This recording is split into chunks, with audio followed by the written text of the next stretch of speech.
என்பது மனிதர்களின் மனதை ஒன்றிணைக்கும் ஒரு அற்புத மொழி.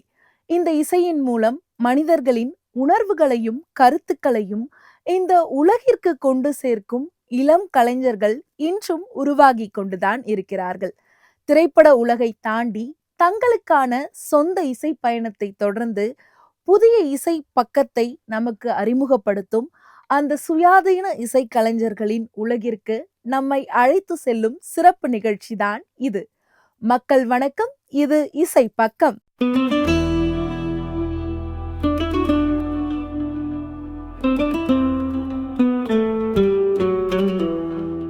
இன்றைய ரமலான் திருநாள்ல நாம யாரை சந்திக்க வந்திருக்கோம்னா, புனித ரமலான் மாதத்தை முன்னிட்டு இறைவனுக்காக இசையின் மூலம் இனிய பாடல்களை உருவாக்கி கொண்டிருக்கும் ஜீரானி இசைக்குழுவை சார்ந்த இசையமைப்பாளர் தஜ்மில் ஷெரீஃபையும் அவருடைய சகோதரி பாடகி ரஹீமா பேகம் இவங்களை சந்திச்சு இறைவனுக்கான இசை பயணத்தை பத்தி கேட்டு தெரிஞ்சுக்கலாம் வாங்க.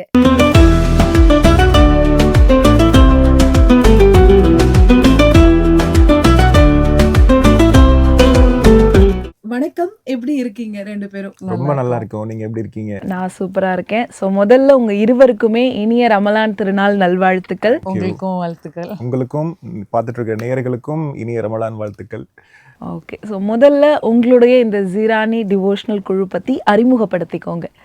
ஓகே, ஸோ என்னோட பேர் தஜ்மீல் ஷெரீஃப். ஸோ இது என்னோட சிஸ்டர் ரஹீமா பேகம். ஸோ நாங்கள் ரெண்டு பேரும் இணைஞ்சு செய்த ஸ்டார்ட் பண்ண ஒரு யூடியூப் சேனல் தான் இந்த ஜீரானி டிவோஷனல்னு சொல்லிட்டு 2016 ஆரம்பித்தோம். இது நாங்கள் பெரிய அளவில் போகணுன்ற ஒரு எக்ஸ்பெக்டேஷனே இல்லாமல் தான் ஸ்டார்ட் பண்ணோம். அண்டு என்ன கண்டென்ட் போடுறது, என்ன மாதிரி, பிகாஸ் நான் பேசிக்காகவே ஒரு மியூசிக் கம்போசர், என்னோட அப்பாவும் மியூசிக் கம்போசர் தான். ஸோ திரு கண்மணி ராஜா அவங்களோட பிள்ளைகள் தான் நாங்கள் ரெண்டு பேருமே. ஸோ இஸ்லாமிய நிகழ்ச்சி, இஸ்லாமிய பாடல்கள்லாம் மக்களுக்கு கொண்டு போய் சேர்க்கணுன்றத ஒரு நல்ல எண்ணத்தில் இந்த சேனலை நாங்கள் ஆரம்பித்தோம். அண்ட் ஆரம்பத்திலே பார்த்தீங்கன்னா எங்களுக்கு ஒரு நல்ல வரவேற்பு கிடச்சிது. இப்போ முதல் பாடலே என்னோட தந்தை கம்போஸ் பண்ண ஒரு ஃபஸ்ட்டு சாங் தான் அதில் நாங்கள் போட்டிருந்தோம். இணையில்லா இறைவன் என்ற ஒரு பாடல். அது ரஹீமா தான் பாடியிருப்பாங்க, எங்கள் அப்பா கம்போஸ் பண்ண பாட்டு. ஸோ அது பார்த்தீங்கன்னா மில்லியன் கிட்ட போயிடுச்சு அந்த பாட்டு. ஸோ அதிலிருந்து ஸ்டெப் பை ஸ்டெப்பாக அவங்களுக்கு ஒரு நல்ல ஒரு பேரும் புகழும் கிடைக்க ஆரம்பிச்சது.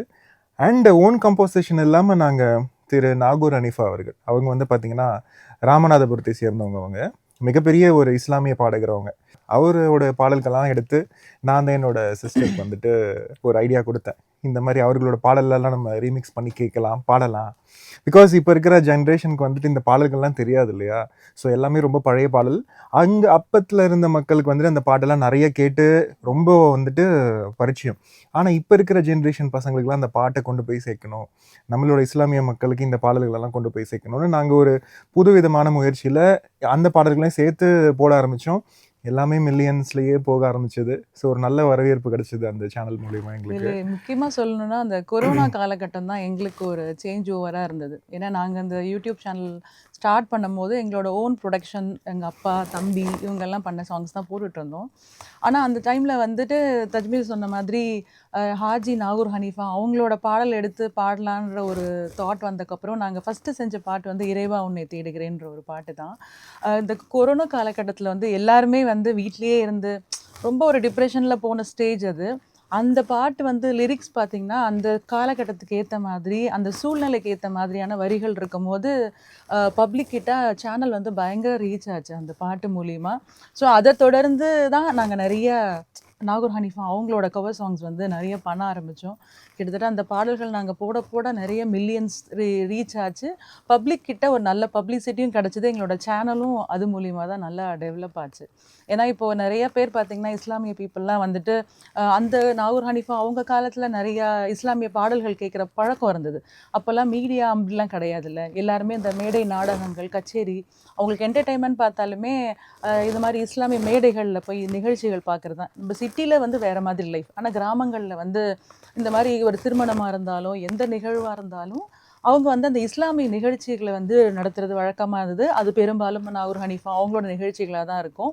ஸோ இப்போ இருக்கிற ஜென்ரேஷனுக்கு அந்த மாதிரியான லைஃப் ஸ்டைல் கிடையாது. எல்லாமே சோஷியல் மீடியா அப்படின்ற போது ஒரு பாட்டு கேட்கணுன்னா கூட எல்லாருமே இந்த சினிமா சாங்ஸ் அந்த மாதிரி டைவர்ட் ஆகிட்டு இருக்கும்போது இஸ்லாமிய பாட்டு ஸ்பெசிஃபிக்காக தமிழ் இஸ்லாமிக் சாங்ஸ்ன்னும் போது ரொம்பவே குறைவு தான். பாடகர்களும் பாடகிகளுமே ரொம்ப குறைவாக தான் இங்கே இருக்காங்க. ஸோ அப்போது வந்து என்னோட தந்தை வந்து சொன்ன ஒரு சஜஷன், நீங்கள் வந்து பாடுறீங்க, ஏன் உங்களோட இந்த குரல் வளத்தை நீங்கள் ஒரு இஸ்லாமிய துறையில் வந்து நீங்கள் டெடிகேட் பண்ணக்கூடாது? உங்களுக்கு இருக்கிற திறமையை இஸ்லாமிய பாடல்களாக நீங்கள் பாடுங்க. ஏன்னா ஒரு பெண் பாடகியாக இருக்கீங்க, நம்ம சமூகத்துக்கு ஒரு விழிப்புணர்ச்சி இருக்கிற மாதிரியான இஸ்லாமிய கருத்து உள்ள பாடல்களை பாடலான்ற முயற்சியில் தான் அந்த சேனல் ஸ்டார்ட் பண்ணோம். இந்த கொரோனா காலத்துக்கு அப்புறம் நாங்கள் அதை தொடர்ந்து நிறைய செய்ய ஆரம்பித்தோம். அந்த மாதிரி எங்களோட ஓன் ப்ரொடக்ஷனில் தஜ்மீலோட மியூசிக்லேயும் அப்பா கண்மணி ராஜா அவங்களோட கம்போசிஷன்லேயும் நிறைய பாடல்கள் பண்ணியிருக்கோம். நிறைய லிரிக் ரைட்டர்ஸ்க்கும் நாங்கள் ஆப்பர்ச்சுனிட்டிஸ் கொடுத்துருக்கோம். சோஷியல் மீடியா மூலிமா அறிமுகமான கவிஞர்கள் நிறைய பேருக்கு வாய்ப்புகளும் கொடுத்துருக்கோம். ஸோ அந்த மாதிரி தான் எங்களோட சேனலோட ஜேர்னி வந்து இருந்தது இப்போ. ஓகே. ஸோ இதோட முதல் எண்ணம் இதை வந்து இங்கேருந்து ஆரம்பிக்கலாம். குறிப்பாக நம்ம வந்து இஸ்லாமியர்களுக்காக ஒரு பாடலை கொண்டு போய் சேர்க்கணும், மக்கள் அதுதான் எதிர்பார்க்குறாங்க அப்படிங்கிற எண்ணம் எங்கேருந்து ஆரம்பிச்சுது? உண்மையை சொல்லணும்னா எனக்கே வந்துட்டு நாகூர் அனிஃபா அவங்களோட பாடல்கள்லாம் ரொம்ப தெரியாது. ஏதாவது இந்த கல்யாண விழாங்களுக்கெல்லாம் போகும்போது அங்கே வந்து அந்த ஒரு ஒரு பாட்டு மட்டும் எப்பயுமே ஓடிக்கிட்டே இருக்கும். என்ன பாட்டுக்காது அது? சும்மா இறைவனிடம் கையேந்துங்கள் இறைவனிடம் பாட்டு. கையேந்துகள் எல்லாருக்குமே தெரியும் காமனா. அந்த மாதிரி ஒரு 2-3 பாடல்கள் வந்துட்டு எப்பயுமே கேட்டுட்டு இருப்பாங்க. பரிச்சயமான ஆமா. பாடல்கள் எல்லாருக்கும் தெரியும் மிச்சபடி இல்லையா? அவர் வந்துட்டு ஆயிரக்கணக்கான பாடல்கள் பாடியிருக்காருன்றது நாங்க இந்த முயற்சியில உள்ள வந்தக்கப்புறம் தான் எனக்கே நிறைய தெரிய ஆரம்பிச்சது. ஸோ நான் அதுக்கப்புறம் தான் வந்து நாங்கள் அதை வந்துட்டு ஒரு அன்பிளக்டு முறையாக, நான் பேசிக்காக ஒரு கம்போசர் அண்ட் பியானிஸ்ட் நான். ஸோ அதனால நான் என்னோட முறைகள் எல்லாம் வந்துட்டு இதில் பயன்படுத்தி நம்ம ஒரு புதுவிதமான மியூசிக் வந்துட்டு இஸ்லாமிய பாடல்களை நம்ம ட்ரை பண்ணலான்னு சொல்லிட்டு நான் அக்காவுக்கு ஐடியா கொடுத்துருந்தேன். ஆமா, அது ஆக்சுவலா நம்ம அதாவது சாதாரணமான பாடல்கள்னு எடுத்துக்கிட்டிங்கன்னா நல்ல ஃபுல் ப்ரோக்ராமிங்கோட இருக்கும். ஆனா இப்ப நிறைய இந்த சினி சாங்ஸ்லாம் பார்த்தீங்கன்னா அன்பிளக் வெர்ஷன் ஒன்று இருக்கு இல்லையா? ஒரு ஒரு பாடலுக்கு ஒரு அன்பிளக் ஸ்டைல், ரொம்ப ஃப்ரீ ஸ்டைல்ல ரொம்ப ஸ்மூத்திங்காக கேட்குற மாதிரியான ஒரு ஸ்டைல் வந்து இருக்கு அன்பிளக் வந்து. ஆனா இஸ்லாமிய பாட்டை ஒரு அன்பிளக் வெர்ஷன்ல கேட்டா எப்படி இருக்கும்ன்ற ஒரு சின்ன முயற்சி தான் நாங்க டிஸ்கஸ் பண்ணி ஏன் ஹாஜி அவங்களோட பாட்டை எடுத்து நம்ம ஒரு அன்பிளக் வெர்ஷன், அதில் ரொம்ப பெரிய ஆர்ப்பாட்டமான இசை எதுவுமே இருக்காது, ஒன்லி ஒரு பியானோ இன்ஸ்ட்ருமெண்ட்டு, ஒரு ஒரு வாய்ஸ் ஒக்கலும் ஒரு இன்ஸ்ட்ருமெண்ட் மட்டும்தான் இருக்கும். ரொம்ப சூதிங்காக இருக்கும் கேட்குறதுக்கு. என்ன மாதிரியான வயசானவங்க கேட்டாலும் சரி, ஒரு குழந்தைய தூங்க வைக்கிறதுக்கு கூட எங்களோட பாட்டை போட்டு தூங்க வைக்கிறேன்ற மாதிரி என்னோட ஈவெண்ட்ஸ்லலாம் சொல்லுவாங்க. அந்த மாதிரி ஒரு மெலோடியான ஒரு ஸ்டைல். ஏன்னா இப்போ இருக்கிற ஜென்ரேஷனுக்கு வந்து நம்ம பழைய ஸ்டைலை கொடுத்தோம்னா அவங்க அதை லைக் பண்ண மாட்டாங்க. ஸோ அவங்களுக்கு பிடிச்ச மாதிரி அது கொண்டு போய் சேர்க்கணுன்ற மாதிரி தான் நாங்கள் 2 பேரும் டிஸ்கஸ் பண்ணி ஒரு அன்பிளக் மாதிரி பிளான் பண்ணியிருந்தோம். நீங்க சொல்லுங்க, உங்களுக்கு இது எந்த அளவு கடினமா இருந்தது பாடும்போது? ஏன்னா நீங்க அந்த பழைய பாடல்களை எடுத்துட்டு வந்து இப்போ நீங்க அதை ரீக்ரியேட் பண்ணும்போது, இப்போ அதை கொண்டு வரும்போது சில வரிகள்லாம் பாட கஷ்டமா இருந்திருக்கலாம். சில இடங்கள்ல அந்த ஹை பிட்ச்லலாம் எடுக்கும்போது அது ஒரு லேடீஸா அதுக்கு ரொம்ப கஷ்டமா இருந்திருக்கலாம். உங்களுக்கு எப்படி இருந்தது அந்த இடங்கள்ல பாடல்லாம் பாடும்போது? நல்ல ஒரு கேள்வி கேட்டிருக்கீங்க. ஆக்சுவலாக நாகூர் ஹனீஃபா அவங்களோட குரல் பார்த்தீங்கன்னா உச்ச ஸ்தாயில இருக்கும். அவரோட குரலே வந்து ஒரு நல்ல ஒரு கண்ணியமான ஒரு குரல். எந்த பாடகரை அவங்க பாட்டு எடுத்து பாடினாலும் அந்த வாய்ஸை நம்ம ரீப்ளேஸ் பண்ண முடியாது. அந்த அளவுக்கு ஒரு யூனிக்கான ஒரு ஒரு கம்பீர குரல் உள்ள ஒரு குரல், அவங்களுக்குன்னு ஒரு தனித்துவமான குரல். அது ஒரு ஃபீமேல் எடுத்து ட்ரை பண்ணும்போது டோட்டலாக ஒரு கான்ட்ராஸ்ட் வெர்ஷனாக தான் என்னோடது இருந்தது. என்னால் அப்படியே காப்பி பண்ண முடியாது, பட் என்னோட ஓன் ஸ்டைலில் எனக்கு வந்து கம்ப்ளீட்டாக ஒரு மெலோடியான வாய்ஸ் தான். அவங்களுக்கு எனக்கு டோட்டல் கான்ட்ராஸ்ட்டு. அதை எடுத்து நான் ட்ரை பண்ணும்போது என்னோட ஓன் ஸ்டைலில் தான் நான் பாடினேன். ஆனால் அது வந்து ஜனங்களுக்கு பிடிச்சிருக்கு, ஒரு டிஃப்ரெண்ட் ஒரு ஃபீல் கொடுத்துருக்கு. ஏன்னா ஒரு மேல் வாய்ஸில் இருக்கிற சாங்கை வந்து ஒரு ஃபீமேல் வாய்ஸில் டோட்டலாகவே வேற ஒரு ஃபீலில் கேட்கும் போது அவங்களுக்கு அது ரொம்ப ஏதோ ஒரு வகையில் அது அட்ராக்ட் ஆயிருக்கு. அப்படி தான் பார்க்குறேன். ஆனால் ரொம்ப கஷ்டம்தான் அவங்க பாட்டை எடுத்து பாடுறது வந்து. வரிகள்லாம் வந்து ரொம்ப தெளிவான வரிகளாக இருக்கும். வரிகள் பாடுறது ரொம்ப ஈஸி, பட் அவங்களோட அந்த உச்சஸ்தாயியை தொடுறது வந்து கொஞ்சம் டிஃபிகல்ட்டான ஒரு விஷயம்தான். ஓகே. ஸோ நீங்க ஆரம்பத்துல பண்ணும்போது, ஏன்னா இப்போ அது மக்கள்கிட்ட போயிடுச்சு, வரவேற்பு கிடைச்சிருச்சுன்னு தெரிஞ்சிருச்சு. ஆரம்பத்துல பண்ணும்போது உங்களுக்கு ஏதாவது தயக்கம் இருந்ததா? கூட இருக்கிறவங்களே ஏதாவது ஒரு சஜஷன் சொன்னாங்களா? இப்படி பண்ணலாம், அப்படி பண்ணலாம். அப்பா, உங்களுடைய பிரதர் இவங்கலாம் சொன்னாங்களா? இல்ல உனக்கு செட் ஆகல, அந்த மாதிரி ஏதாவது சஜஷன்லாம் அது வந்ததா? வந்து நாங்கள் 2 பேருமே எப்பவுமே டிஸ்கஸ் பண்ணி தான் ஒரு சாங்கை வந்து பாடுறதுக்கு முன்னாடி அவங்களோட அந்த தம்பி சொன்ன மாதிரி எடுத்தபோது நாங்கள் ஒரு இறைவனிடம் கையேந்துங்கள் இறைவா உனக்கு தெரியும் ரொம்ப பாப்புலரான சாங் எடுத்து பாடிட்டோம். லேட்டராக நிறைய அதுக்கப்புறம் நாங்கள் பேக் டு பேக் பாடும்போது நாங்கள் ரிசர்ச் பண்ணி எந்த சாங் இப்போ நான் ஃபீமேலாக இருக்கிறனால எனக்கு எந்த அவங்களோட பாட்டு வந்து சூட்டபிளாக இருக்கும். நம்ம எல்லா பாடல்களும் அவங்களது எடுத்து நம்ம பாடிட முடியாது. ஏன்னா சில பாடல்கள் அவங்க வாய்ஸ்க்கு தான் அது நல்லா இருக்கும். ஸோ அப்போ ஒரு ஃபீமேல் எடுத்து பாடும்போது எந்த பாட்டு தேர்ந்தெடுத்தா இவங்களுக்கு சூட் ஆகும், அது வந்து ரொம்பியும் அந்த அந்த பாட்டை ஒரிஜினல் நம்ம கெடுக்கிற மாதிரியும் இருக்கக்கூடாது, மோரோவர் அந்த பாட்டு ரொம்ப ரசிக்கிற மாதிரி இருக்கணுன்றனால நாங்கள் நிறைய அனலைஸ் பண்ணிட்டு எங்கள் குரலுக்கு தேர்ந்தெடுத்த பாடல்கள் மட்டும்தான் நாங்கள் பாடுவோம். அது மாதிரி தான் போயிட்டுருந்தோம். ஓகே. நீங்க சொல்லுங்க, இந்த மாதிரி பாடல்கள தேர்ந்தெடுக்கும்போது, உங்களுடைய உதவி எந்த அளவுக்கு இருந்தது? இந்த பாடல் பண்ணலாம், இந்த பாடல் வேண்டாம் அப்படின்னு எவ்ளோ பாடல்கள் நீங்க சஜெஸ்ட் பண்ணீங்க? இது நாங்கள் பார்த்தீங்கன்னா இது ஒரு சின்ன ஒரு ஸ்டோரியே இருக்குது இது எப்படி ஆரம்பிச்சதுன்னு. நானும் ரஹீமாவும் வந்துட்டு நாகூர் தான் வந்துட்டு நாகூர் ஹனீஃபா அவங்க பிறந்த ஊர் அது ராமநாதபுரம். ராமநாதபுரம் அங்கே நாகூர் தர்காவுக்கு நாங்கள் போயிருந்தோம் நானும் சிஸ்டரும் வந்துட்டு. அது இருக்கும் 2016-15 இருக்கும். அப்போ போயிட்டு நாங்கள் காரில் வந்துட்டு இருக்கும்போது நான் ரஹீமா கிட்ட சொல்கிறேன், இந்த மாதிரி நாகூர் ஹனீஃபா அவங்களோட பாடல்களை எடுத்து நம்ம ரீமிக்ஸ் பண்ணி பண்ணலாம். ஸோ அது நம்ம அன்பிளாக்டு மாதிரி பண்ணலாம். வெறும் மியூசிக்லாம் ரொம்ப தடல் புடலாக இல்லாமல் ரொம்ப எளிமையான முறையில் வெறும் ஒரு பியானோவும் உங்களோட குரல் மட்டும் இருக்கட்டும், அப்படி ட்ரை பண்ணலான்னு சொல்லிட்டு ஃபஸ்ட்டு அந்த ஒரு பாட்டு பண்ணோம். அது ஃபஸ்ட்டு சாங்கே வந்துட்டு மில்லியனுக்கு மேலே ரொம்ப ரீச் ஆகிடுச்சு. ஸோ நீங்கள் அக்கா சொன்ன மாதிரி நாங்கள் பயந்தோம். ஏன்னா நாகூர் ஹனீஃபா அவர்களோட பாடல் வந்துட்டு சாதாரணமாக ஆண்களாலேயே வந்துட்டு அவரோட வாய்ஸ்க்கு நிகராக வந்து பாடுறது ரொம்ப கஷ்டம். ரொம்ப கணீரான ரொம்ப கம்பீரமான குரல் அவருக்கு வந்துட்டு. ஸோ அவருக்கு மேட்ச் பண்ணுறது யாராலையுமே அந்த அளவுக்கு மேட்ச் பண்ணி சக்சீட் ஆகலை. ஸோ எங்களுக்கு ரொம்பவே டவுட்டாக இருந்தது, நீங்கள் ஒரு பெண் பாடகியாக வந்துட்டு அவரோட பாட்டை ரொம்ப சாஃப்ட் வெர்ஷனாக பாடுறாங்க, மக்கள் எப்படி ஏற்றுப்பாங்கன்றது ஒரு டவுட்டோட தான் ஸ்டார்ட் பண்ணோம். பட் வந்துட்டு இறைவன் அருளால் அவங்களுக்கு அது ஒரு ரொம்ப பாசிட்டிவான ஃபீட்பேக்கோடு அவங்க அதை வெற்றிகரமாக பண்ணிகிட்டு இருக்காங்க இப்போ வரைக்கும். ஓகே. ஸோ இந்த கேள்வி உங்க 2 பேருக்குமே தான்.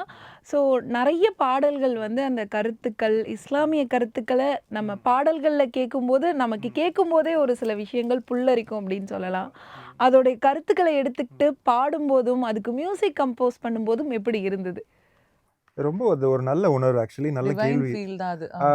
ஏன்னா இப்போ அதோட ஒரிஜினல் கேட்கும்போது கூட பார்த்தீங்கன்னா உங்களுக்கு பின்னணி இசை அதிகமாக இருக்கிறதுனால சில மேட்ரு வந்து புரியாது. இது நாங்கள் அதனாலேயே வந்துட்டு மியூசிக் ரொம்ப இருக்கக்கூடாது, மக்களுக்கு அவங்க சொல்கிற அந்த பாடலில் இருக்கிற வரிகள் எல்லாமே மக்களுக்கு நேராக கொண்டு போய் சேரணுங்கிறதுக்காகவே ரொம்ப எளிமையான முறையில் தான் நாங்கள் அந்த மியூசிக்கே வந்து நாங்கள் கம்போஸ் பண்ணியிருந்தோம். ஸோ அதனால் வந்துட்டு அந்த கண்டென்ட்ஸ் எல்லாமே வந்துட்டு கொண்டு போய் சேரும். முக்கால்வாசி இஸ்லாமிய பாடல்கள் எல்லாமே கருத்துள்ள பாடல்களாக தான் இருக்கும்.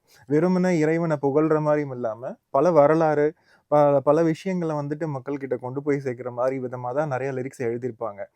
ஸோ அதனால வந்துட்டு எங்களுக்குமே அது வந்து நாலேஜாக தான் இருந்தது. ஏன்னா எங்களுக்கே நிறைய விஷயம் தெரியாது. ஏன்னா இப்போ ஒரு பாடல் கேட்கறது மூலியமா ஒரு இஸ்லாத்தை பற்றின விஷயங்களை வந்து அவங்க லேர்ன் பண்ணுறாங்க. இப்போ ஒரு பாட்டு கேட்டாலுமே அதோட சரிதம் என்ன, அதோட ஹிஸ்ட்ரி என்னன்றதை வந்து ஒரு பாட்டு மூலியமாகவே அந்த மெசேஜ் வந்து நம்ம கன்வே பண்ணிடும். இப்போ பாடுறது வெறும் பாட்டு மட்டும் கிடையாது, இது வந்து ஒரு இஸ்லாத்தை வந்து நம்ம அதை எக்ஸ்பிளைன் பண்ணுற மாதிரி தான். இஸ்லாத்தோட முறைகள் என்ன, அது ஒவ்வொரு விஷயங்களும் அவங்க வாழ்ந்த நபிகளை பற்றின விஷயம், அந்த மாதிரி நிறைய மெசேஜஸ் அந்த குரானில் இருக்கிற விஷயங்களை வந்து மெசேஜாக ஒரு பாடல் மூலிமா வந்து நம்ம வந்து வெளிக்காட்டுறது தான் இஸ்லாமிய பாடல்களாக இருக்குது. ஸோ இவ்ளோ பாடல் வரிகள் நீங்க கம்போஸ் பண்ணியிருக்கீங்க. அந்த பாடல் வரிகள பாடியிருக்கீங்க. இதுல ஏதாவது ஒரு வரிய கேட்டுட்டு அந்த கருத்து எனக்கே வந்து ரொம்ப ஆச்சரியத்தை ஏற்பட்டுச்சு. எனக்கே இப்படி ஒரு கருத்தெல்லாம் இருக்கான்னு தெரிஞ்சுக்கிட்டேன் அப்படின்ற மாரி ஏதாவது ஒரு சில பாடல் வரிகள சொல்ல முடியுமா? அதிகாலை நேரம் பாட்டு வந்து பாடும்போது அதில் இருக்கிற மெசேஜ் பார்த்தீங்கன்னா, ஒரு கிழவி வந்து நம்ம நபிகளார் அவங்க வந்து காலையில் ஃபஜர் தொழுதுட்டு போகும்போது அவங்க தலையில் குப்பை கொட்டிக்கிட்டே இருப்பாங்கன்ற மாதிரி சொல்லுவாங்க. ஒரு ஸ்டேஜில் அந்த கிழவி அவங்களுக்கு வந்து ரொம்ப உடல்நல சரியில்லாமல் போகும்போது இவங்க நபி அவங்கள போய் உடல்நலம் விசாரிக்கும் போது அந்த அம்மா வந்து ஒரு நான் முஸ்லீமாக இருந்தவங்க நபியோட இந்த பொறுமையான அந்த குணத்தை பார்த்து அவங்க ஒரு இஸ்லாத்தை ஏற்று ரொம்ப ஒரு சோல்ஃபுல்லான ஒரு பாட்டு. அதை கேட்கும் போதே அழுக வந்துடும், அந்த அளவுக்கு ஒரு உருக்கமான பாட்டு. நான் பாடுறதுலேயே அந்த பாட்டு கேட்கும்போது நானே ரொம்ப ஃபீல் பண்ணியிருக்கேன் அந்த பாட்டு. ஓகே. ஸோ உங்களுக்கு இந்த மாதிரி ஏதாவது மியூசிக் கம்போஸ் பண்ணும்போது, ஒரு பாடல் வரி உங்களுக்கு ஏதாவது தோணியிருக்கா? நிறைய பாடல்கள் இருக்குது அந்த மாதிரி. ஸோ இவங்க சொன்ன மாதிரி எல்லா பாடல்களுமே பார்த்தீங்கன்னா ஏதாவது ஒரு கருத்து இருக்கும். ஸோ அந்த பாடல்கள் மூலிமா இந்த ப்ராஃபிட்ஸ், அதாவது நபிகள் நாயகம் சொல்கிறோம், அவங்களுடைய பொறுமையெல்லாம் நிறைய கற்றுருக்கேன். எவ்வளோ பொறுமையாக வந்துட்டு ஒரு ஒரு விஷயமும் வாழ்க்கையில் எவ்வளோ கஷ்டம் வந்தாலும், எவ்வளோ துயரம் வந்தாலும், அவங்க வாழ்க்கையில் எந்த ஒரு கடவுளை வந்துட்டு சில டைம் நம்மலாம் சொல்லுவோம் இல்லையா, என்ன இந்த கடவுள் அந்த மாதிரிலாம் சொல்லுவோம்ல, அந்த மாதிரிலாம் இல்லாமல் கடைசி வரைக்கும் அந்த கடவுளையை வந்துட்டு நம்பி அவங்களுக்காகவே கடைசி வரைக்கும் தொழுது அவங்க வந்து வாழ்ந்து இறந்துருக்காங்க. ஸோ அதனால் அவங்களுடைய பின்பற்றின எல்லா விஷயங்களும் வந்துட்டு நம்மளுக்கும் வந்துட்டு அது வந்துட்டு பின்பற்றணுன்ற ஒரு எண்ணம் நம்மளுக்கு வரும் அந்த பாட கேட்கும்போது. ஓகே. ஸோ உங்க 2 பேர பத்தியும் சொல்லுங்க.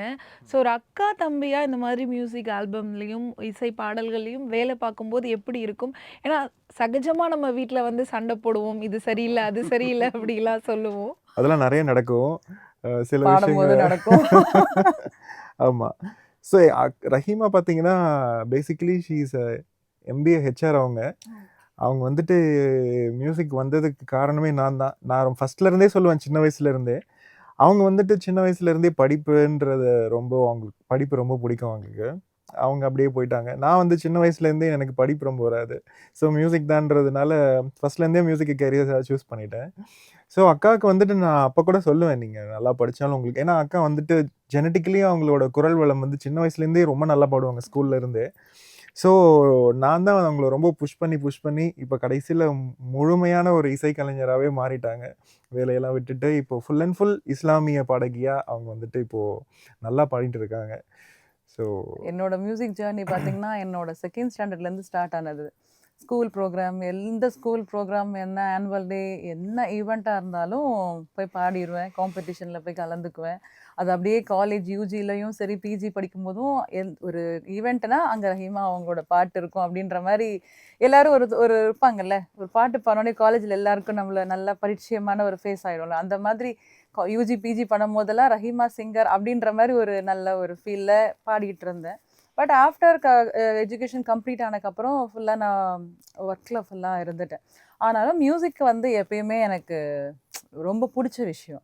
அப்பப்போ சின்ன சின்ன ஒர்க் தஜ்மீலோட சேர்ந்து அவங்களோட ஆல்பம்ஸில் அவங்க கம்போஸ் பண்ணதில் நம்ம ஏதாவது பாடுறது, அந்த மாதிரி சைட் பை சைடு இதை நான் அப்படியே பண்ணிட்டு தான் இருந்தேன். பட் ஆஃப்டர் திஸ் இந்த யூடியூப் சேனலுக்கு அப்புறம் வந்துட்டு அந்த கோவிட்க்கு அப்புறம் கம்ப்ளீட்டாக நான் வந்து இஸ்லாமிக் சிங்கர் மாதிரி நிறைய கான்சர்ட்ஸ் பண்ண ஆரம்பிச்சிட்டேன். இப்போ சோலோ கான்சர்ட்ஸ் எடுத்துட்டிங்கன்னா நிறைய மேல் சிங்கர்ஸ் தான் இது வரைக்கும் பண்ணிகிட்டு இருக்காங்க. ஃபீமேல் இஸ்லாமிக் சிங்கர்ஸ்ன்னு பார்த்தீங்கன்னா ரொம்ப வெல்வெட்டாக என்ற அளவுக்கு தான் இருக்காங்க. அது இல்லாமல் இது சோலோ கான்சர்ட்னும் போது ஒரு 3 to 4, 5 hours வரைக்கும் கன்சிஸ்டண்ட்டாக அப்படியே பாடிக்கிட்டே இருக்கணும், பேக் டு பேக் பாடிக்கிட்டே இருக்கணும்.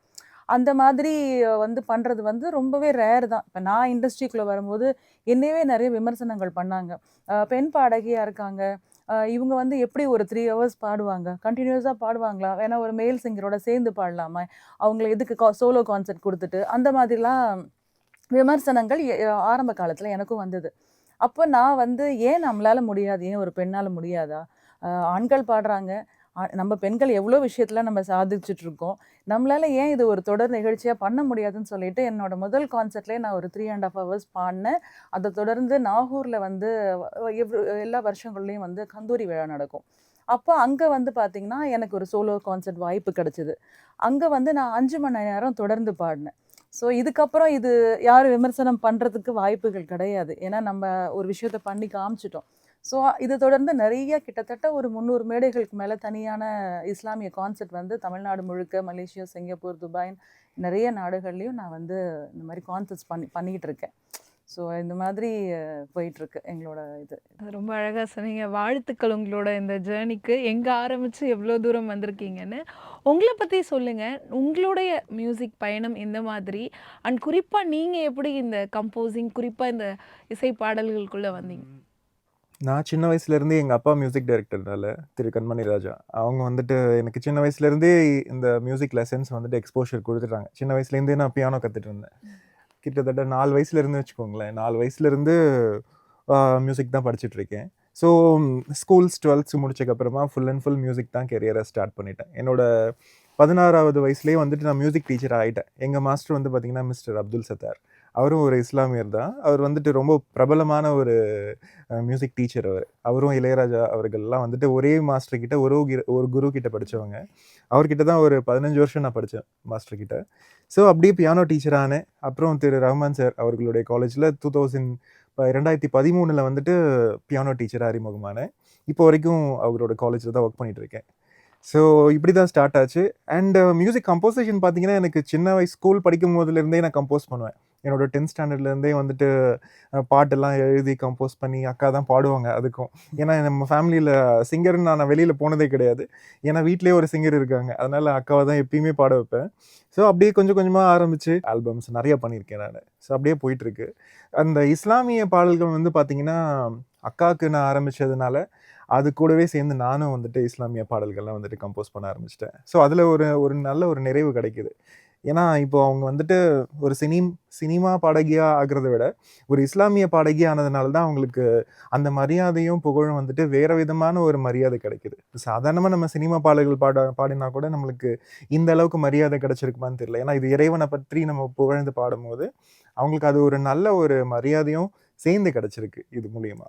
கண்டிப்பா. ஏன்னா நாங்க எங்க போனாலுமே ரொம்ப கண்ணியமான முறையில என்ன வந்து ட்ரீட் பண்ணுவாங்க. அவங்க பெண்கள் குறிப்பா வந்து ரொம்ப சந்தோஷப்படுறாங்க. ஏன்னா எங்களோட கம்யூனிட்டில வெளிய வந்து அவுட் ஸ்போக்கனா இப்படி ஒரு பப்ளிக்க ஃபேஸ் பண்ற அந்த ஒரு தைரியத்த வந்து நம்ம பண்றோன்னும்போது, அவங்களே அத வந்து ஜெயிச்ச மாதிரி அவங்க ஃபீல் பண்றாங்க. ரொம்ப எந்த மேடைக்கு போனாலுமே சரி, எந்த நிகழ்ச்சிக்கு போனாலும் ரொம்ப என்னை ஹக் பண்ணி ரொம்ப அப்ரிஷியேட் பண்ணுவாங்க. ரொம்ப பெருமையா இருக்கு. நீங்க இஸ்லாமிய பெண்ணா இருந்துட்டு, இவ்ளோ பேர் மத்தியில பாடுறீங்கன்றது அவங்க சக்சஸ் ஆன மாதிரி ஒரு ரொம்ப ஒரு நல்ல சப்போர்ட்டிவான ஒரு பீப்பிள் வந்து எனக்கு இந்த ஈவென்ட்ஸ் மூலியமா எனக்கு கிடைச்சிருக்கு. ஓகே. இது ரொம்ப பாடல் அழகான மூலியமா. விஷயம் நீங்க சொல்றது. பெண்களுக்கு ஒரு எடுத்துக்காட்டு. அதே மாதிரி அவர் சொன்ன மாதிரி இறைவனுக்கு எங்கேயோ நன்றி சொல்ற விதமா தான் இந்த பாடல்கள் கண்டிப்பா. எல்லாமே கண்டிப்பா அமையும். அவங்களோட இறைவனோட பிளெஸ்ஸிங்னால தான் நாங்க இந்த அளவுக்கு வந்திருக்கோம் நிச்சயமா. ஸோ உங்களுடைய அப்பா பத்தி சொல்லுங்க.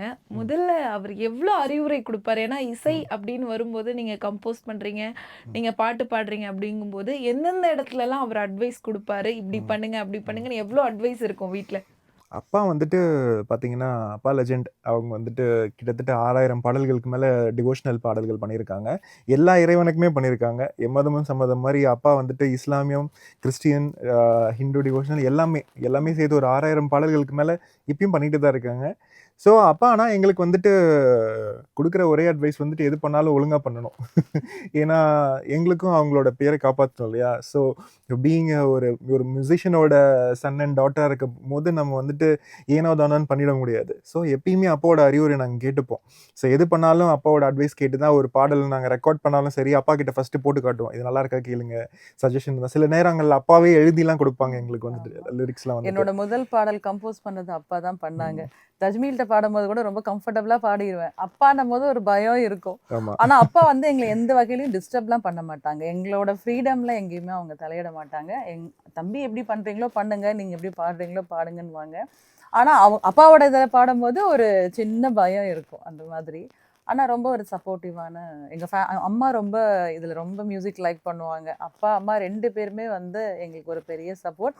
எஸ்பெஷலி என்னோட ஹஸ்பண்ட் இந்த நேரத்தில நான் சொல்லியே ஆகணும். ஏன்னா, என்னோட ஆஃப்டர் மேரேஜ் ஒரு பொண்ணு வந்து ஒரு பப்ளிக்ல வந்து இந்த அளவுக்கு பண்ணணும்னா, கண்டிப்பா என்னோட ஹஸ்பண்டோட சப்போர்ட்டும், என்னோட குழந்தைங்க மொதற்கொண்டு அண்டர்ஸ்டாண்ட் பண்ணிக்கிறாங்க. ஏன்னா கச்சேரின்றபோது நான் ஒரு 3 நாள் ட்ராவல் பண்ணுவேன்.